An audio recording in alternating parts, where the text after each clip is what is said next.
I'd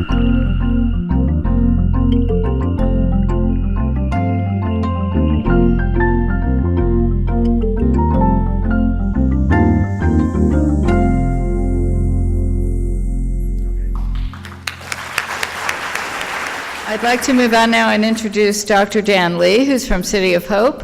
And Dr. Dan Lee is going to be speaking about clinical trials, and I want to let everyone know that he did do a talk for LACNETS a little while back, and that video is on our YouTube page. It's an excellent overview of how to approach a clinical trial, how to understand some of the language in clinical trials, so there's a lot of language to just understand behind that. Dr. Lee is the Assistant Clinical Professor of the Department of Medical Oncology and Therapeutics Research at City of Hope. Please welcome him.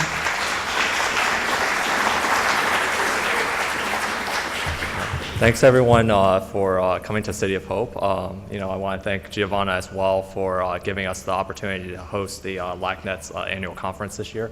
And I'm very honored to be talking to you today about recent and current neuroendocrine tumor clinical trials.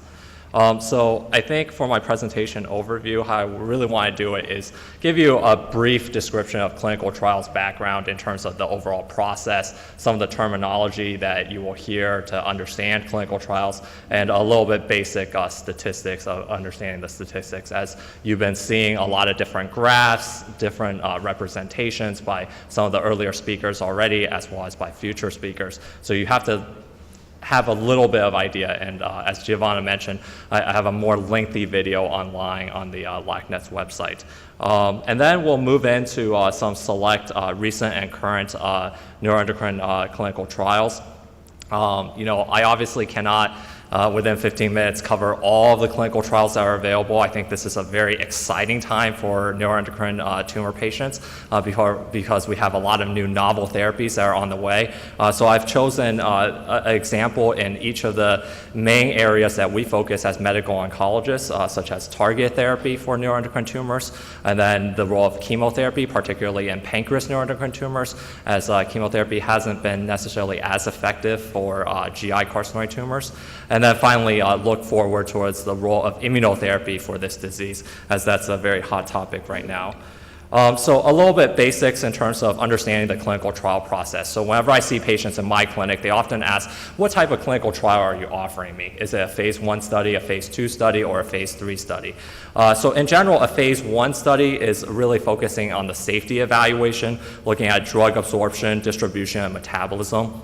And then a phase 2 study is where we begin to initially investigate for efficacy. And usually that's based off of a preliminary signal that we actually see in the phase 1 setting. So I'm not saying that phase 1 settings are not good study to participate in, because oftentimes with these newer phase 1 studies, it might be, if it has good scientific rationale, be a very good opportunity for patients as well. And then ultimately, the clinical trials will move to a phase 3 study where the experimental agent is ultimately compared to the standard of care or current treatment. And usually it's this phase 3 study that ultimately leads to FDA approval of a new medication. And then for most pharmaceutical companies, they do a phase 4 study, which is a post-marketing study, meaning that after a drug has been already FDA approved, they want to get additional signal of safety evaluation in the real world. Because oftentimes for clinical trials, we really select on the most healthy patients. But we know that in general, in the more global population that we treat, that this is really a heterogeneous population. A lot of times it can be older adults with multiple comorbid medical problems.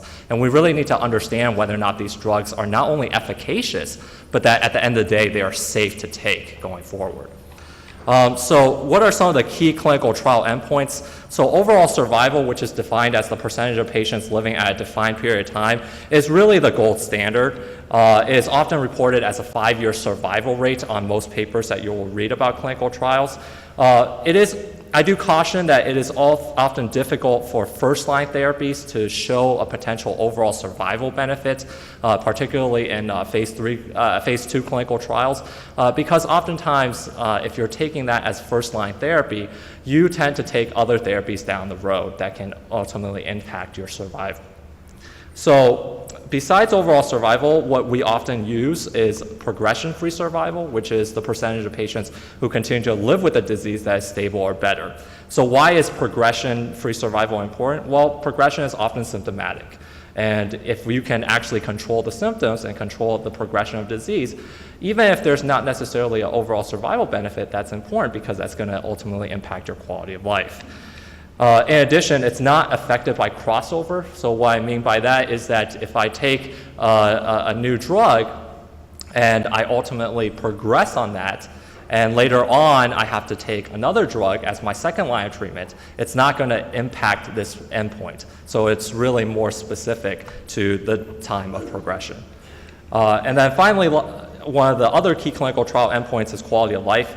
So it's obviously important for a drug to work for you, but you have to tolerate it, because if a drug is very toxic to you and you're not able to live your normal daily life, then is it actually worth it for you in the long run? So quality of life oftentimes are measured by key questionnaires as well as different types of clinical scales. So one of the other key endpoints for clinical trials is response to therapy. People always ask, what does overall response mean? So a response rate is really a tumor size measurement, often characterized by something that's known as RECIST, or response evaluation criteria, for solid tumors, for neuroendocrine tumors. And there are different categories. So a complete response means that there's no evidence of measurable tumors on a scan. A partial response, meaning that there's greater than or equal to 30% reduction in size of all measurable tumors.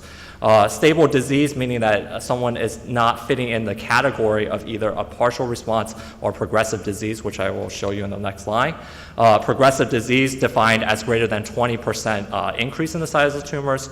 And then something that's often reported in clinical trials is known as the objective response rate. So this is the percentage of patients who have either demonstrated a partial response or a complete response. So oftentimes patients say that, the objective response rates for this clinical trial was relatively low, but what you have to understand is that this is really for patients that actually had a greater than 30% reduction in the size of the tumors. So if they didn't meet that criteria, then it's not reported as the objective response rate. So in addition to that, clinical trials often report adverse events, which are unfavorable symptoms or signs of disease with the use of the treatment. So grade 1 events means that there are mild to no symptoms. A grade 2 meaning that we can kind of intervene with certain types of medications as an outpatient. So commonly for nausea and vomiting, we give antiemetics or anti-nausea medications to treat that. Grade 3 event means that if you're taking the experimental treatment and you're hospitalized, that's classified as a grade 3 event. Grade 4 is life-threatening consequences, and ultimately grade 5 is death. And every single clinical trial will report out particularly all of these adverse events, so you know how risky are these treatments that are being tested. So just very briefly on the statistical concepts. As you can see, every single presenter today is going to show this thing called the p-value. You've already seen it on all the slides that have been presented. So it's basically the probability of obtaining a statistical result by chance. So the lower the value, the less the result is due to random chance, and it's really the experimental treatment that's working for you. So the typical threshold is set at 0.05, meaning that only a 5% probability that the result happened actually by chance alone, and you can be relatively confident that the experimental therapy is potentially significant. So with that in mind, I'll move in now to the second part of the talk, which is really focusing on recent and current clinical neuroendocrine clinical trials. So I've selected a targeted therapy trial looking at the recent role of cabozantinib, which is a oral chemotherapy agent that has been recently discussed this previous year at GI ASCO by Jennifer Chan and colleagues at Dana-Farber. In addition to that, I'll be focusing on an ongoing trial which has already completed accrual in the cooperative group, specifically looking at the role of chemotherapy for pancreas neuroendocrine tumors, comparing the oral chemotherapy agent known as temozolomide versus the combination oral chemotherapy agents of temozolomide as well as capecitabine or Xeloda. And then finally move towards immunotherapy with a recent immunotherapy trial that are specifically focused on neuroendocrine tumors. And I think this is a very exciting time for our neuroendocrine patients with the role of immunotherapy. So how does cabozantinib work? So this is a target agent, and it mainly, as you can see on this graph, targets two major pathways that are often involved in cancer growth. So on the left side, you'll see that cabozantinib targets something that's known as the VEGF receptor. And this is a receptor that has multiple downstream targets that ultimately lead to angiogenesis or blood vessel formation in tumors. And agents such as sunitinib is a VEGF inhibitor that has already been FDA approved for pancreas neuroendocrine tumors, as well as other agents have shown efficacy if you can block this pathway in terms of slowing tumor progression as well as formation. In addition, cabozantinib is interesting because it also inhibits another receptor on the cell surface that we often see in neuroendocrine tumors, which is the MET pathway.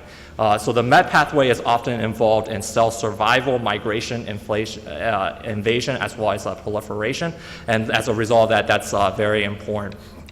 So what is the rationale for cabozantinib? Well, activation of the MET pathway leads to overall neuroendocrine tumor growth. MET activity can actually decrease survival in pancreas neuroendocrine patients. And in addition to that, cabozantinib can decrease tumor invasion and spread in preclinical neuroendocrine tumor models. So Jennifer Chan from the Dana-Farber group presented this phase 2 trial at GI ASCO, which focused on patients with well-differentiated neuroendocrine tumors who previously had multiple different lines of therapy, including other VEGF treatments, and ultimately they were all treated with cabozantinib daily, and they were ultimately treated until disease progression as well as unacceptable toxicity. The primary endpoint in the study was response rates followed by progression-free survival and overall survival.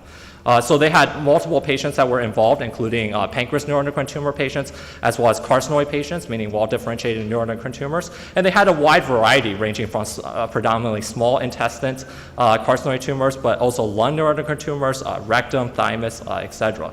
And many of these patients actually had multiple prior lines of target agents or even chemotherapy, and a lot of them actually had numerous times prior somatostatin analogs. And what they found, this is what's known as a forest plot, not a forest plot, but a waterfall plot, which shows you the individual responses for each of the patients. And for the patients with pancreas neuroendocrine tumors, there was a 15% partial response, so greater than 30% reduction of the tumor. But most of these patients had some decrease in the size of the tumors that didn't met that 30% threshold, but still had relatively stable disease. And for the carcinoid tumors, they similarly had a 15% partial response rate, with most of the patients having stability of disease. This was their progression-free survival that they presented, and overall, pancreas neuroendocrine patients had a median progression-free survival of approximately 22 months, whereas carcinoid tumors had a median progression-free survival about 31 months. And if you compare this, and you shouldn't do this, to other historical standards that have been done for phase 2 studies with other trials, it's maybe a slightly improved progression-free survival. And overall, this drug was relatively well tolerated with limited grade 3 or 4 toxicity, 10% of patients with diarrhea, 13% with high blood pressure, and 11% with low phosphate levels. So moving on to chemotherapy. Chemotherapy has really been used for pancreas neuroendocrine tumors, and Jonathan Strasberg initially published this back in Cancer a few years back ago, where they looked at their patients that were treated for pancreas neuroendocrine tumors with the combination of 2 oral drugs, capecitabine and temozolomide, and what they dramatically found was that response rates were as high as 70%. Now, this has been replicated in smaller phase 2 single institutional trials, for example, by Dr. Fine in Columbia, where they showed maybe a slightly decreased response rate, but no one has really done it in a large group setting with multiple institutions involved. So this is the ECOG cooperative group study 2211, which is really trying to test this question of whether or not is 2 drugs better than 1. And they are taking patients with pancreas neuroendocrine tumors and randomizing those patients to either temozolomide chemotherapy alone versus temozolomide plus capecitabine. Because we know that clearly there's response rates with capecitabine and temozolomide, but do we need those 2 drugs? Because if temozolomide as a single agent is as effective as the combination, then we might be able to avoid some of the toxicities of chemotherapy that some of our patients are not able to tolerate. So finally, moving to immunotherapy. Immunotherapy is a very hot topic right now. This was back in Science in 2013, which showed that cancer immunotherapy was the breakthrough of the year. There are numerous variations of immunotherapy, whether it's ranging from CAR T cells and cellular therapies, as well as PD-1 as PD-L1 checkpoint inhibitors. The checkpoint inhibitors are probably most prominent right now because they have received FDA approval for other diseases such as melanoma, different types of lung cancer, kidney cancer, bladder cancer, as well as head and neck cancer. So ultimately, how does PD-1 or PD-L1 checkpoint inhibitors work? In general, your body has these circulating T cells that when it sees a foreign antigen that is expressed on the tumor, it attaches onto that antigen and tries to kill the tumor cell.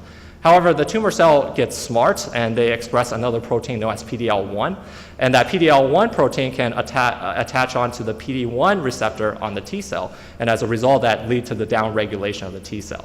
Now, there are new drugs such as checkpoint inhibitors that specifically will either block anti-PD-L1 or block anti-PD-1, and as a result of that, now your T cells are again able to recognize the antigen on the tumor and ultimately try to eradicate the tumor.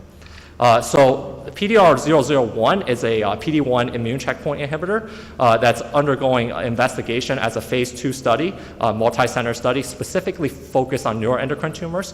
And it encompasses, what's interesting about this study is that it encompasses all different types of neuroendocrine tumors, not only of the GI tract, but also the pancreas, also the lung, as well as patients with high-grade tumors, which are often neglected in clinical trials. And all patients receive the immunotherapy, and the primary endpoint is objective response rate. So I think this is a very exciting time to see a new novel therapy that is being tested for neuroendocrine tumors, and this study is actually still open to accrual. We were very fortunate to bring this study to all our patients here in Southern California, and it's open to accrual here at City of Hope. I will say that the GI cohort and the pancreas cohort has already completely filled all their spots because it was a very competitive accrual trial. But we do still have some spots for lung neuroendocrine tumors as well as high-grade tumors, so if this applies to your disease, I really hope that you will reach out because we might be able to provide you a novel therapy to help you in your quest to really treat your disease. So with that said, I want to thank everyone.